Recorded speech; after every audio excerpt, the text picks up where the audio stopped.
बिस्मिल्लाहिर्रहमानिर्रहीम जी, मैं हूं ज़ुल्फ़िकार अली शाह और आप देख रहे हैं मरगला टीवी न्यूज़ चैनल। आज की नशिस्त के अंदर जो बात करनी है वो ये है कि पाकिस्तान के अंदर इस मरतबा जो है वो मेरे ख़्याल में तहरीके इंसाफ ने फ़ैसला कर लिया है कि वो दहशत गर्दी को जो है वो गोद लेगी। इससे पहले भी आप ये देखें कि खान साहब जो थे उन्हें तालिबान खान का नाम दिया जाता था और यानी जिस ज़माने में अमेरिकन फोर्सेस अफ़गानिस्तान के अंदर थी और नेटो फोर्सेस भी थी तो उस ज़माने में भी उनका ये एक था कि जनाब पेशावर के अंदर जो है ना वो तालिबान का जो है दफ्तर खोला जाए। तो ये नई बात नहीं है कि खान साहब जो है उनकी जो राब्ते हैं या उनके प्यार मोहब्बत की जो पींगे हैं वो तालिबान के साथ बढ़ रही हैं।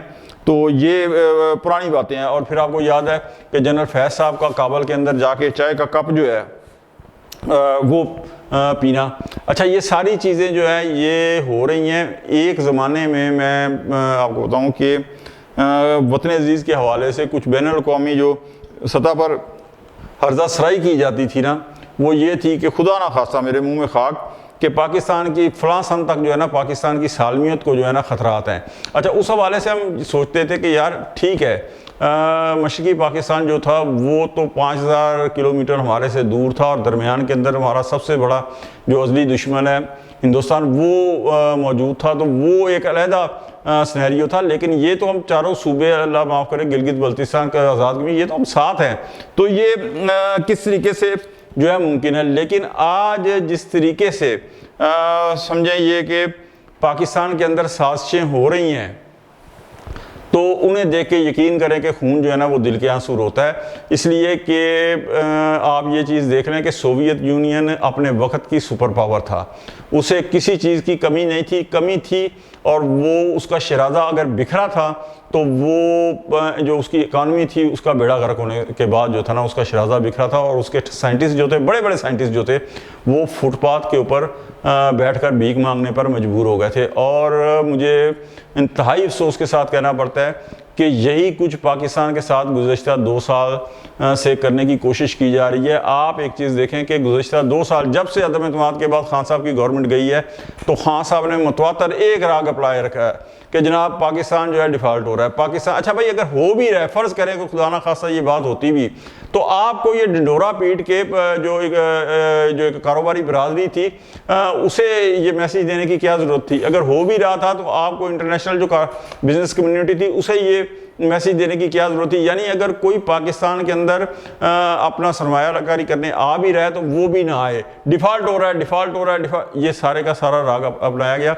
अच्छा, लेकिन वो कामयाबी नहीं हुई। पाकिस्तान अल्हम्दुलिल्लाह अल्हम्दुलिल्लाह अल्हम्दुलिल्लाह वो पाकिस्तान डिफ़ॉल्ट नहीं हुआ। अच्छा, उसके बाद क्या हुआ कि शौकत तरीन की आपको कॉल याद है कि वज़ीर ख़ज़ाना जो थे पंजाब और खैबर पख्तूनख्वा, उन्हें कॉल की कि जनाब आप IMF को ख़त लिखें, तो वो भी कामयाब ना हुआ। फिर बाकायदा अभी जो IMF ने किस्त देनी थी उसके लिए IMF को ख़त लिखा गया तहरीक इंसाफ की तरफ से कि पाकिस्तान को कर्ज़ की किस्त ना दी जाए।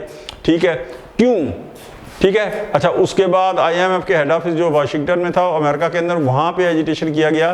किस बात के लिए? यार हैरत होती है कि पाकिस्तान को कर्ज ना दिया जाए। भाई, आप इंडिया की जमात है या पाकिस्तान की जमात है? अच्छा, ओके। फिर यूरोपियन यूनियन को हज़ारों मेल्स गई हैं, ख़त गए हैं कि पाकिस्तान का GSP प्लस स्टेटस जो है वो ख़त्म किया जाए। अच्छा जी, ख़त्म अगर किया जाएगा तो वो 9 अरब डॉलर की जो सालाना एक्सपोर्ट होती है उसके तहत ये सहूलत मिलने के बाद वो कोई आसिफ अली जरदारी या शहबाज शरीफ या नवाज शरीफ की जेब में जाती हैं। वो तो पाकिस्तान के जो लाखों बेरोज़गार नौजवान हैं उन फैक्ट्रियों के अंदर उन्हें रोज़गार मिलता है और वो पाकिस्तानी जो बिज़नेस कम्युनिटी है उसे फ़ायदा पहुँचता है। तो वो भी कामयाब नहीं हो सके।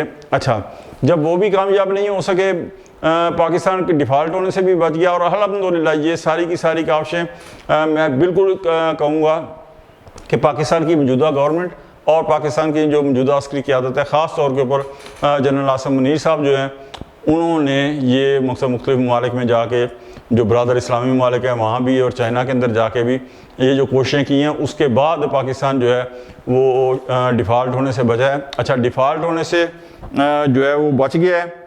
तो जनाबे वाला, और फिर ये उन्होंने जो डिफ़ॉल्ट होने से बचाया है, इसकी कीमत बहुत ज़्यादा चुकानी पड़ी है।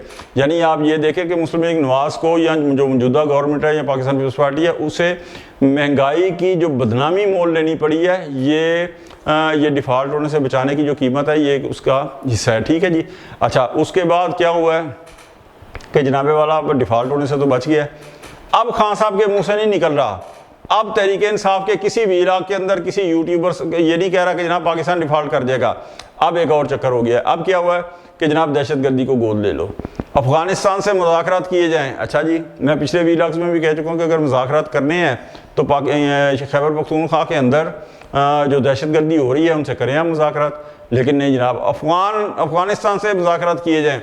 आपने कभी सुना है कि इंडिया के कितने 52 सूबे हैं मेरे ख्याल में, वहाँ जो है उनमें से किसी ने कहा हो कि जनाब हमने पाकिस्तान से मुज़ाकरात करने हैं, या अमेरिका की किसी रियासत ने कहा हो कि हमने फ़लाँ से खारजा अमूर जो है वो वफाक तय करता है, वफाक की इजाज़त से सूबे जो हैं वो किसी से बात करते हैं। लेकिन जनाब यहाँ ऐसी बात नहीं है। पाकिस्तान की तमाम इंटेलिजेंस एजेंसियाँ ये आपको बता रही हैं कि पाकिस्तान के अंदर जो दहशतगर्दी हो रही है उसके अंदर सहूलतकारी जो है वो अफ़गानिस्तान की सरज़मीन से हो रही है। लेकिन चलें, ठीक हो गया, आप अफ़गानिस्तान से बात क्यों करना चाह रहे हैं?